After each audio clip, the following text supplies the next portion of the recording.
So take that, Matt. Okay.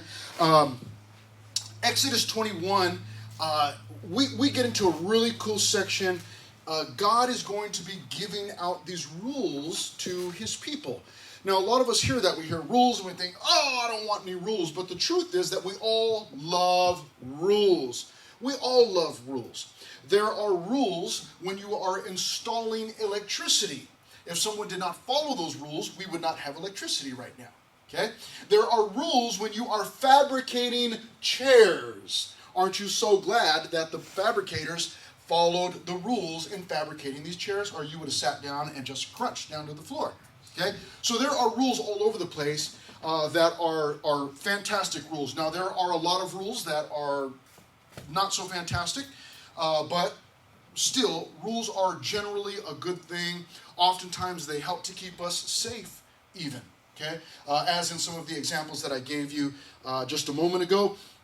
There was a lady who came up with her own set of 8 rules. Now, we just finished looking at the 10 Commandments. She came up with her own 8 rules. Number 1, never have more children than you have car windows.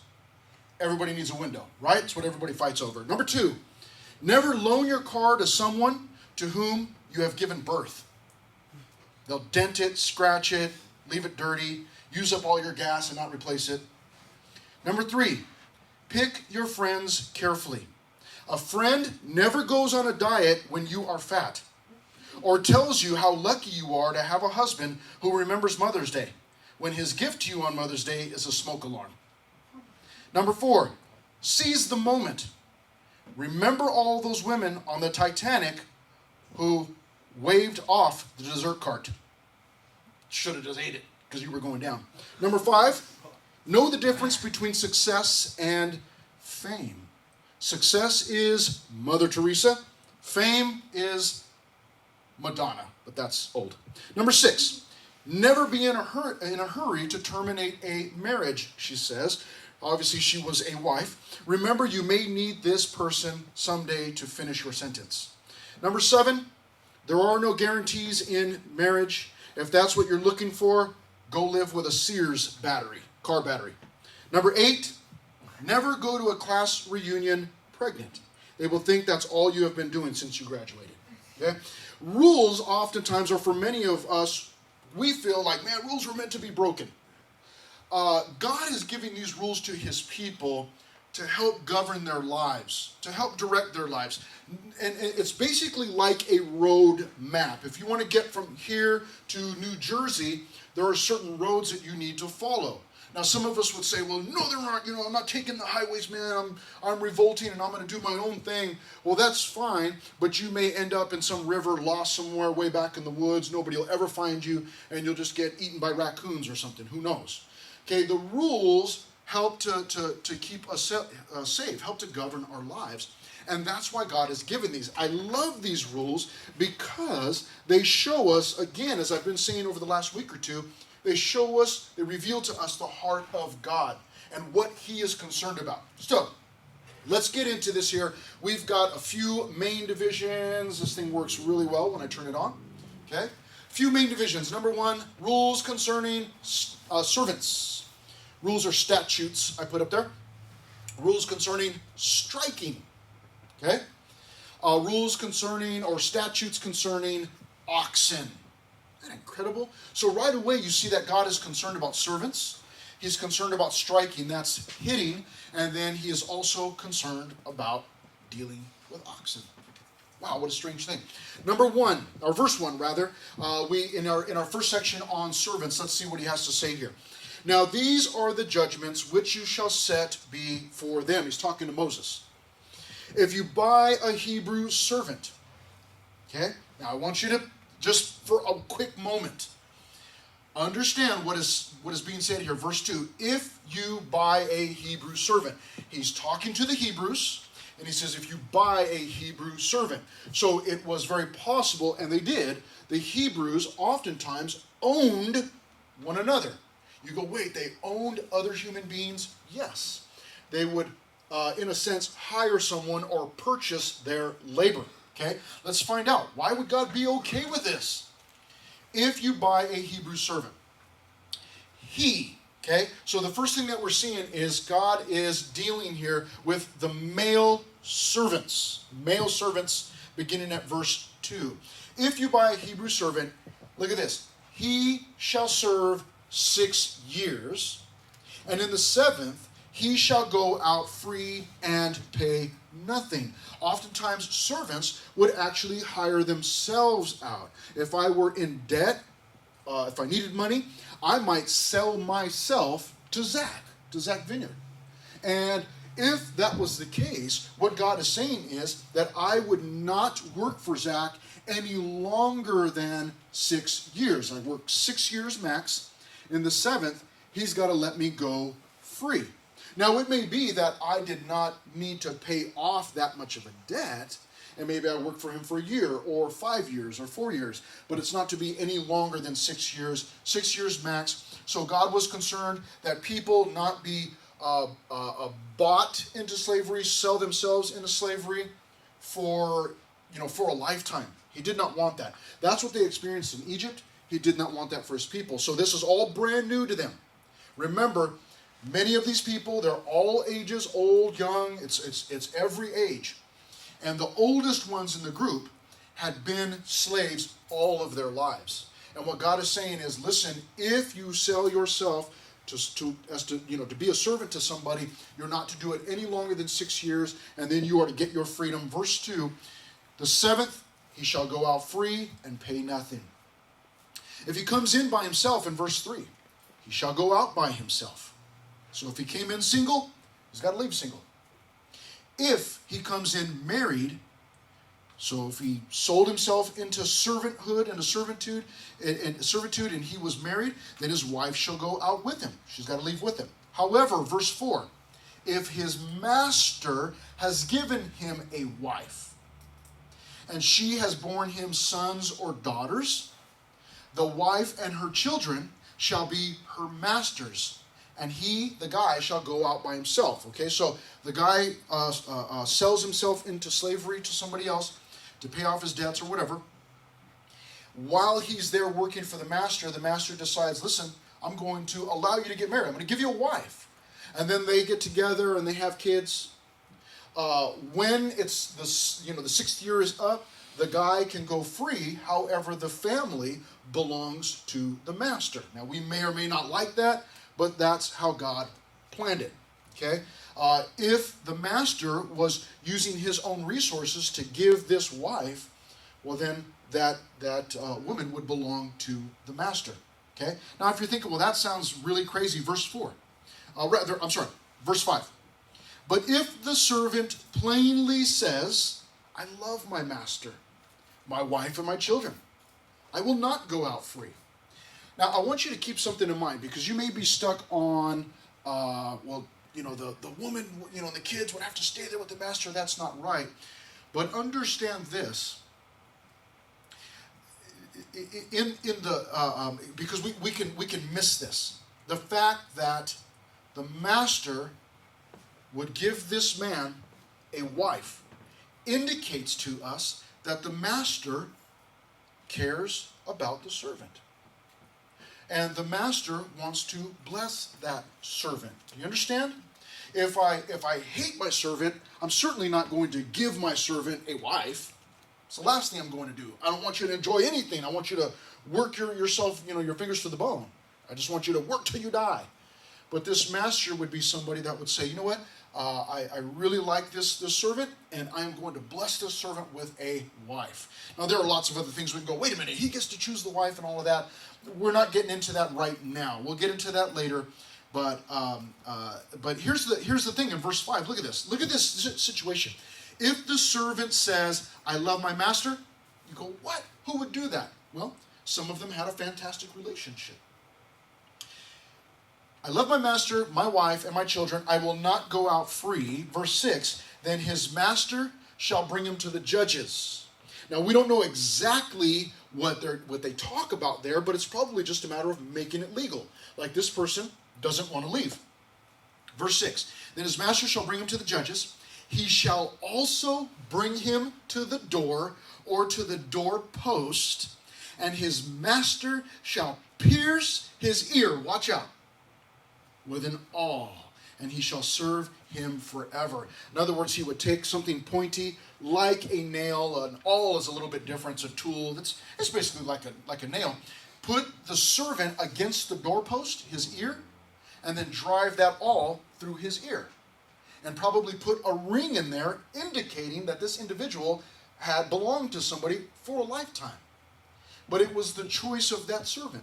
Choice of that servant to say, no, I'm gonna stick around. I want to stay here. I like my master. I want to, of course, be, I want to keep my wife and my kids, and I've got it good here, and I'm going to commit myself for a lifetime to be this master's servant. He would then get his ear pierced, whether it was the left or right, we're not told here. But what a strange thing. What a strange thing. But this is the picture of a master and a servant who have a good working relationship. They care about one another, and God is making rules concerning these things so that the masters don't just go wild, or so that the masters don't get cheated because the servant just takes off. So he's governing all of these things. Verse 7, he gives us some statutes, some rules concerning female servants. Verse 7. You're not going to like this, but here it is. Verse 7, and if, he didn't say you have to, and if a man sells his daughter to be a female slave, she shall not go out as the male slaves do. Now, real quickly, let me say this. Keep in mind, things are much different. Was there abuse? Could there be abuse? There absolutely could. These slaves could be mistreated. They absolutely could, and probably were, many of them. However, that was not God's desire, and God is making these rules in order to govern that, to keep these people, the masters, from mistreating the servants. But here we're told that if a man sells his daughter, you may be wondering, well, why would a man sell his daughter? Again, it might be that he is selling his daughter in the sense that she is to go work for someone, again, in order to pay off maybe family debt. Okay? It's not that the man had to do this, but if he did it, it says in verse 7, she shall not go out as the male slaves do. Now, what does that mean?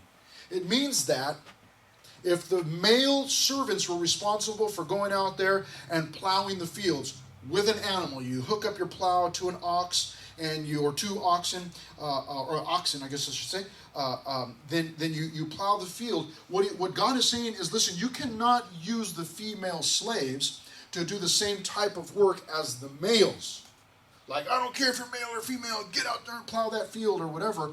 She is to serve in a different capacity. Okay, that's what he's saying there in verse 7. Do not abuse these young ladies. Verse 8. If she does not please her master, who has betrothed her to himself. So here's the deal. If the man, the master, ends up marrying this young lady, and for some reason the master decides, I'm not pleased with you, then in verse 8, right in the middle, then he shall let her be redeemed. In other words, she can be bought back. Maybe it's her dad originally could say, wait a minute, the master is upset with you. I am going to receive you back or take you back. She's to be redeemed. Verse 8, he shall have no right to sell her to a foreign people, since he has dealt, look what God says, since he has dealt deceitfully with her. So if this master decides, I don't like you after all, God considers that dealing deceitfully with this young lady. And at that point, she needs to be taken care of. You can't send her out into the field just to do, to work her till she drops. He's already established that. And the other thing is that if this master decides, well, I don't want you anymore, then he has to provide for her. He has to provide for her. And he can't just sell her to anybody that he wants or feels like. She's got to go back to her family first was probably the option. But certainly she can't just be sold to I'm going to sell you to the Egyptians or whoever, the highest bidder is. Okay? Verse 9.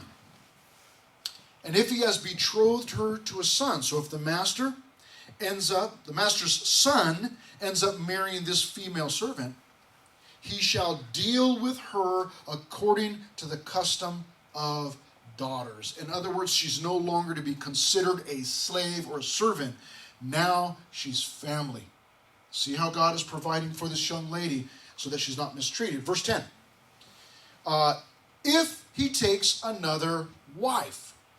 See, that is, keep in mind that in that culture, it was very common for the husbands to marry multiple women. Was that okay with God? No, God had already established one man, one woman, they become one. What God is doing is he's giving rules for the culture that they are living in. Okay? If he takes another wife. God's not saying, hey, I'm okay with this. He's just saying, if he takes another wife, he shall not diminish her food. In other words, he marries the servant, but then he decides to take another wife. He is not to diminish her food. He can't be like, you know what, I'm going to stop feeding you and I'm going to feed my new wife because I like her better. Cannot do that. Her clothing and her marriage rights. She continues to hold all of those same marriage rights that she had. And if he does not do these three for her, then she shall go out free without paying money. In other words, treat her right or let her go free. Okay? Now, again, some of those things we may go, well, you know what, I don't like that. Why would God do that? I don't really understand. Well, what you and I need to understand is that God was working with the culture and the time that they were living in. Okay? And what I want you to see is the overall idea that God cares about the servants. So don't walk away from it thinking, oh my gosh, there's slaves, and how dare God, and how dare the people. Listen, God was giving them rules to govern all of these things so that these people would not be mistreated. Probably, well, no doubt. Keep this in mind. They came from Egypt. They were slaves there. And they were burdened there. And God is saying you cannot treat people that way. If someone is a servant, they're working for you, you must treat them well. Care for them. Okay?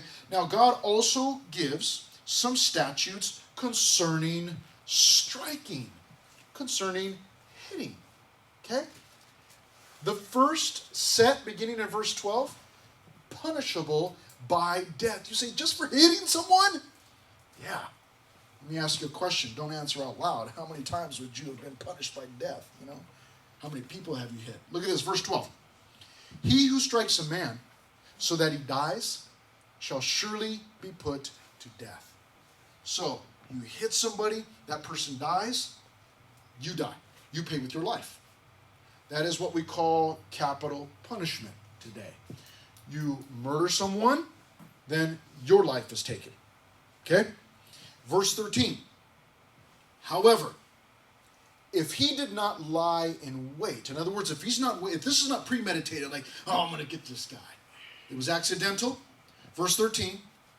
However, if he did not lie in wait, but God delivered into his hand. What does that mean? It means that there are some things here you're going to notice as we go through that we do not have a lot of details about. Some of these things are put out there in a general sense. But it seems that in verse 13, if this situation happened as a result of God orchestrating it kind of behind the scenes somehow, verse 13. However, if he did not lie in wait, but God delivered him into his hand, then I will appoint for you a place where he may flee. Now, this is in reference to sanctuary cities. Anybody ever heard of a sanctuary city? Yeah? Okay. It was kind of in the news a while back, prior to COVID, prior to the election, it was a while back, sanctuary cities. But this is where the idea comes from. God says this, that if you struck someone and that person died, but it was accidental, he's going to appoint a city where you can flee to until probably your case can be heard. Okay? So it's not just like Wild West out there and let's just, shoot them down, whoever we decide, let's just shoot them down and, we'll shoot first, ask questions later. The idea is you go to the city, it's a sanctuary, and you stay there probably until your case can be heard. It's a place of safety. Verse 14, but if a man acts with premeditation against his neighbor, in other words, he plans to kill his neighbor. That's called murder. to kill him by treachery, you shall take him from my altar that he may die. In other words, he plans to do it, he's got to pay with his life. Verse 15, and he who strikes his father or his mother shall surely be put to death. Bam! You hit your mom or your dad, you're done so. That's it. Verse 16, he who kidnaps a man and sells him, or if he is found in his hand, okay? If you kidnap somebody and you sold him, or if they find you with that person that you kidnapped, shall surely be put to death. So you kidnap somebody, you die. Okay? Notice what God is establishing here. Verse 15, he's showing that, listen, you need to respect your mom and your dad. Remember he said that in the 10 Commandments. I think it was number 5. Honor your father and your mother, that your days may be long upon the land that I give you. But if you strike them in verse 15, you're going to die.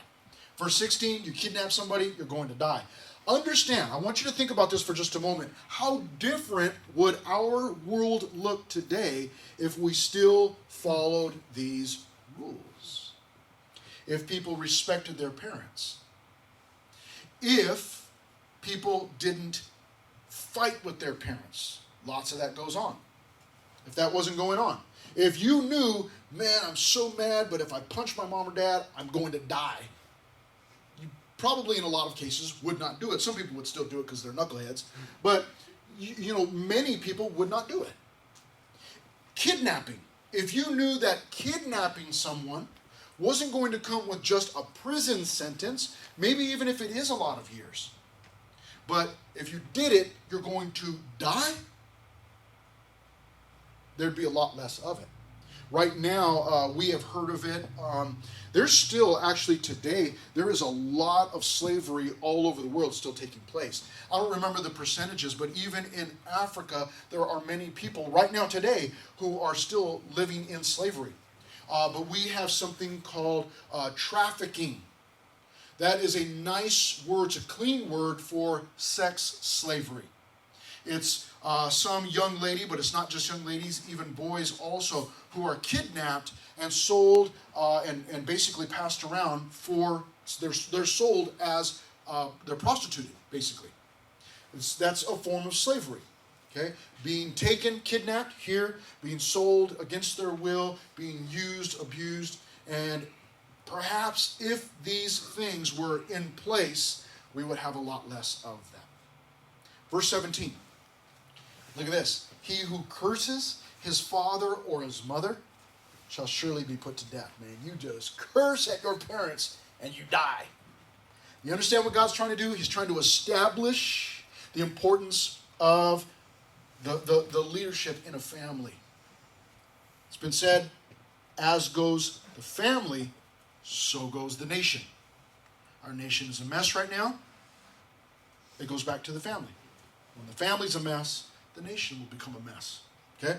The next set are punishable by payment. Whew. Everybody relax. We made it past the death part. Verse 18.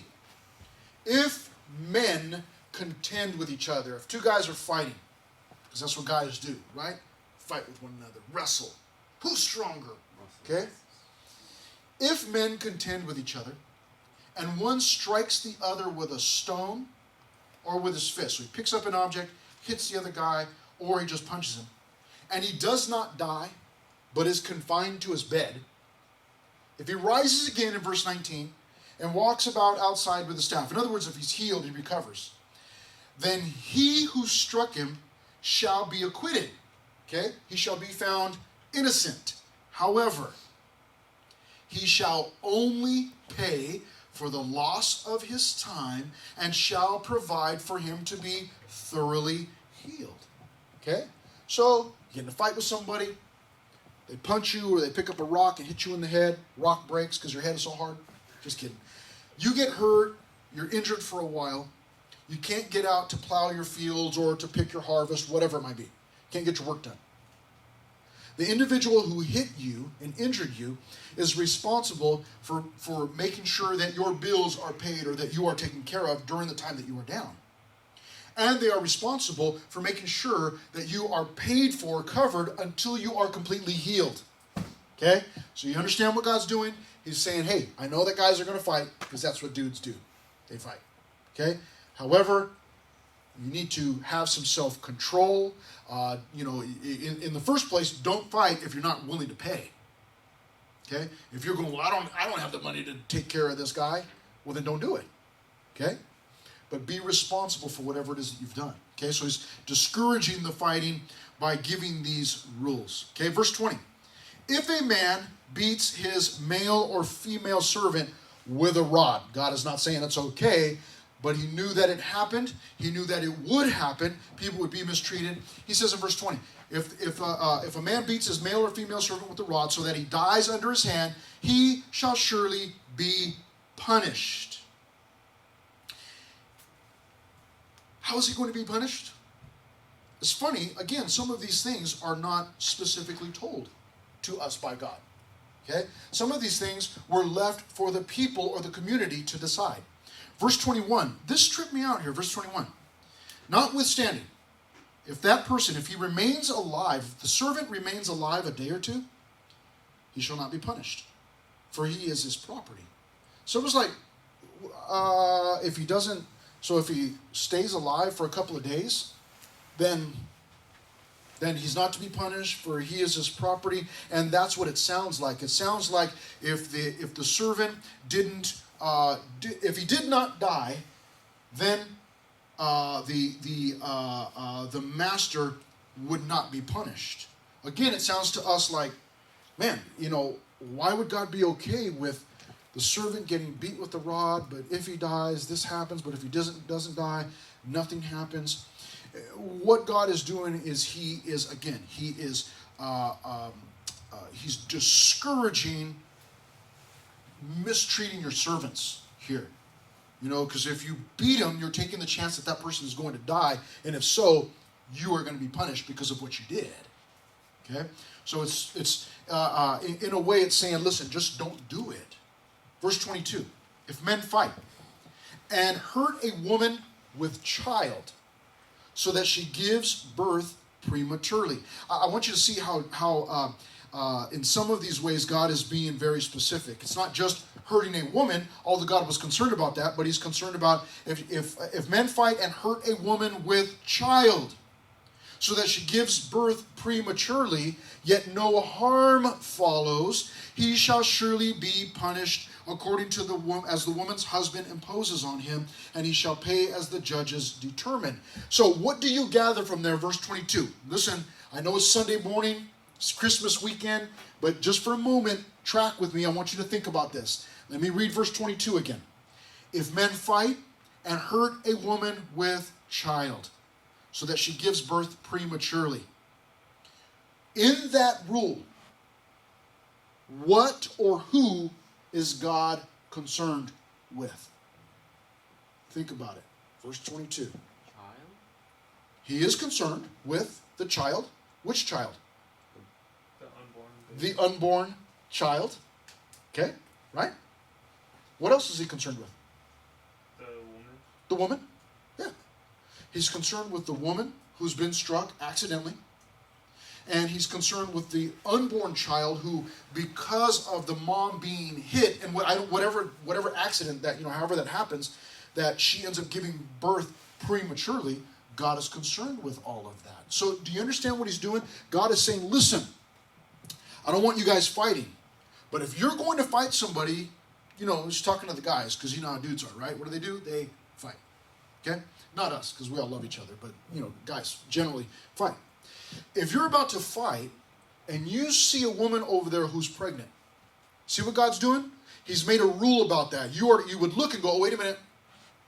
If we start fighting and I throw you over there and hit her, and she ends up getting hurt and she gives birth prematurely, there's going to be a price to pay. So let's not do that.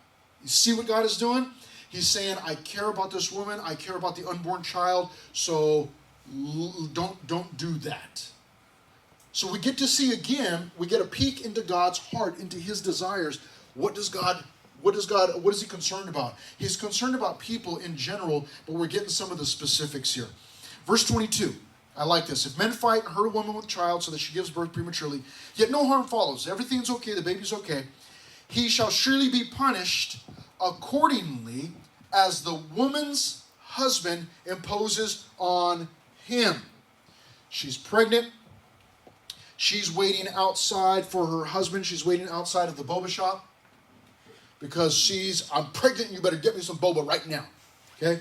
And the husband's inside getting his boba, and two dudes outside start fighting. They knock his wife over. Here comes the baby. When it's all said and done, everybody's okay. The wife's okay, the baby's okay, all right, we're fine. Then the husband, the one that's in getting boba, what he can do is he can impose a punishment on the guy that hurt his wife, that knocked her over, that caused the baby to be born prematurely. Now, it doesn't tell us what the punishment is supposed to be. It's just the husband gets to decide that. Okay? He shall surely be punished accordingly as the woman's husband imposes on him. Can you imagine? I mean, what kind of punishment is the husband? Husband's going to see his wife. Like, man, you hurt my wife. What's he going to do? I mean, you think about your mom and dad. How much does your dad love your mom? And if this happened to your mom, what would your dad do? Kill, right? Or, man, I'm going to take everything you own or whatever. It was up to the husband to decide what the punishment was supposed to be. Additionally, at the end of verse 22, and he shall pay as the judges determine. So it's even to be a legal matter, the judges have to decide, listen, besides the punishment that the lady's husband put on you, you also have to pay some kind of, some amount of money, it sounds like. So in other words, dude, quit fighting around pregnant women, okay? Stay out of the maternity ward if you're going to fight, okay? Because the chances are just too big. Don't do it. Verse 23, but if any harm follows, then you shall give life for life, eye for eye, tooth for tooth, hand for hand, foot for foot, burn for burn, wound for wound, stripe for stripe. How many of you have ever heard of that phrase, an eye for an eye? How many of you ever heard that? Okay? We've all heard that, an eye for an eye. That was not made up by some person on earth. That was God who came up with that.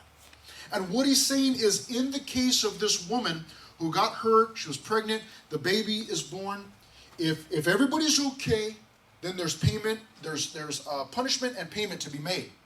However, if the woman, and he doesn't specify here whether it's just the woman or just the baby, so we have good reason to believe that it's to either the woman or her baby, her child. If either one of them end up injured, then the same is to happen to that man that knocked her over, that hit her, that harmed her. If it causes the woman to be injured, she falls down, she breaks her arm, you take the dude who knocked her down and you break his arm. If the child is hurt, damaged in any way, you are to do the same to the guy that knocked her down. If he knocks the woman down, she gives birth prematurely and the baby dies, the guy who knocked her over dies. So do you understand? Like Levi and Jordan said, God is concerned about all parties involved in this matter, including, obviously, the woman and the child. God is concerned. So what does that do for you and I? What you and I should do as we read through these is to go, well, you know what? If God is concerned about it, then I should be concerned about it also. Okay? Verse 26, if a man strikes the eye of his male or female servant and destroys it, he shall let him go free for the sake of his eye. Okay? So if the servant gets hit in the eye by his master and damages his eye permanently, he's to be set free immediately. Verse 27, And if he knocks out the tooth of his male or female servant, he shall let him go free for the sake of his tooth. So the master gets angry, punches the servant, knocks a tooth out. He just won his freedom. Okay? And he'll talk like this. Praise the Lord. But other than that, it'll be fine. But he gets his freedom. He gets his freedom. So do you understand again that God is concerned for the people? God is not seeing these people as, it's just a slave, property. But God is saying, man, you've got to treat them right. You've got to care for them. God is concerned about these people. Let's move on to the third and final section. Let's take it on down to Chinatown, okay? Statutes concerning oxen. Statutes concerning oxen. What a trip. God is concerned about these things. Verse 28, we see that God is concerned if the ox brings harm to a person.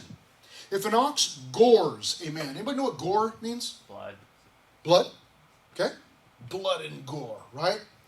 That means if the ox stabs somebody with its horn. Okay? If an ox gores a man or a woman to death, then the ox shall surely be stoned. Not that way. Okay? Killed. And its flesh shall not be eaten. Do not eat that thing.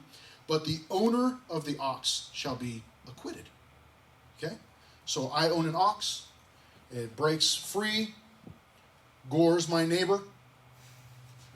The ox dies. We don't eat the ox. We just kill it, eliminate it, and I am free of any charges.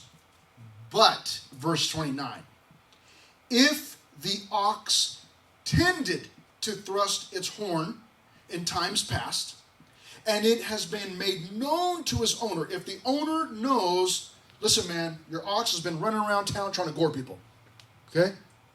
If he knows that, verse 29, and he has not kept it confined, so that it has killed a man or a woman, the ox shall be stoned, and its owner also shall be put to death.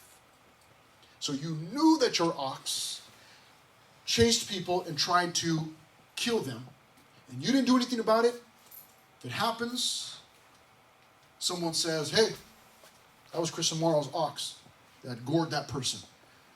We're going to kill the ox and go get Chris Amaro. He's got to lose his life also. Okay? So be careful. What is God establishing? You and I don't have oxen. Oh, that's right. So we can just ignore the section, right? What he's saying is take personal responsibility. Okay? Take personal responsibility. Okay? You harm somebody, you pay the price. Verse 30.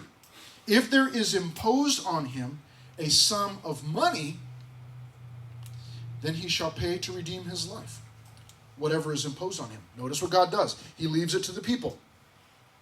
If you decide this man's ox gored somebody, you can put him to death. But if you decide that you want to have him pay a certain amount, you decide, the community decides whatever it is, and he can pay it if he's got it. If not, he's losing his life.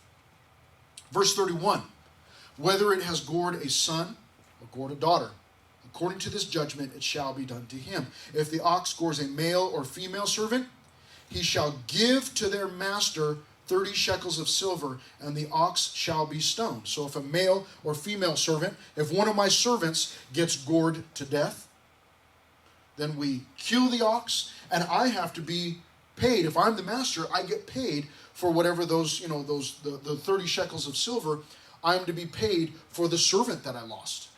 Okay?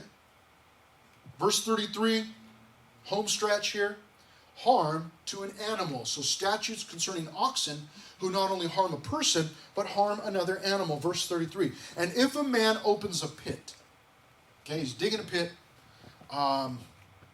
you go, why would a man open a pit? What kind of toilets did they have back then? Oh, wait a minute, they didn't have toilets. So they would dig a hole in the ground, set up their, probably their outhouse type of thing or some kind of tent. Okay?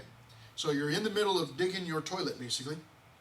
If a man opens a pit, or if a man digs a pit and does not cover it, and an ox or a donkey, this time, falls in it, The owner of the pit shall make it good.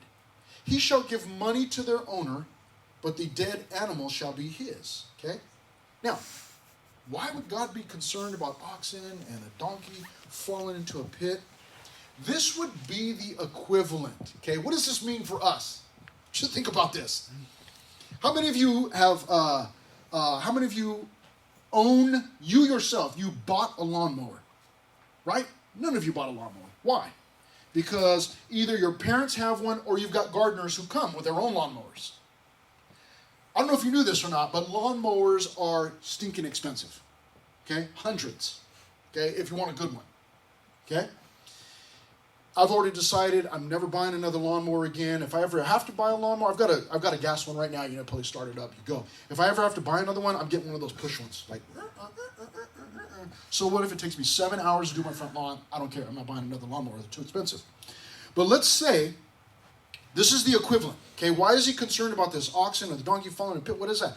Okay, so let's say that your neighbor has some big hole out in front of the house or something in the street, and you're pushing your lawnmower and your lawnmower falls in there and gets damaged. The owner has to pay you for that. In other words, if your lawnmower gets damaged and it's your neighbor's fault, the neighbor needs to pay for it. Okay? If the neighbor borrows your lawnmower, this is what happens all the time. Hey man, I don't know, something's wrong with your lawnmower. Here, you know, it's like, it was working fine when I gave it to you. You brought it back like 8 weeks later and now it doesn't work anymore, you know? If the neighbor damages the lawnmower, that's what we're talking about here. An ox or a donkey were extremely important to them because they were farm animals. They were tools. Okay? So, verse 34, the owner of the pit shall make it good. He shall give money to their owner, but the dead animal he can actually keep in this case. So in other words, like if my neighbor damaged my lawnmower, he has to pay me for a new one. He can keep the old one if he wants. Who cares about that? But he's got to restore my lawnmower. If one man's ox, verse 35, almost done here. If one man's ox hurts another's, so that it dies, then they shall sell the live ox and divide the money from it. And the dead ox they shall also divide. For what? To eat, I guess. Okay, or to mount the horns on your wall or into the front of your Cadillac or whatever. Verse 36. Or if it was known that the ox tended to thrust in time past. Everybody knows Chris Amaro's got an ox, man. That thing is dangerous. It likes to thrust, likes to gore. Don't go over there. And if its owner has not kept it confined, he shall surely pay ox for ox. And the dead animal shall be his own. So I knew that my ox tended to gore and it kills another animal. Okay? What he's saying there is, I've got to give up an ox to restore my neighbor's dead ox. I get to keep the dead ox for whatever use, to eat it, whatever, you know, make dog food out of it, feed to the dog, I don't know, whatever it is, but I've got to restore that. So what is God doing in this section? He is establishing personal responsibility. You break something, you pay for it. You restore it.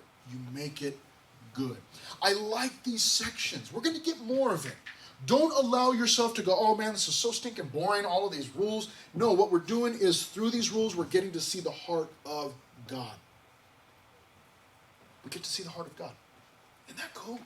We get to see God's heart.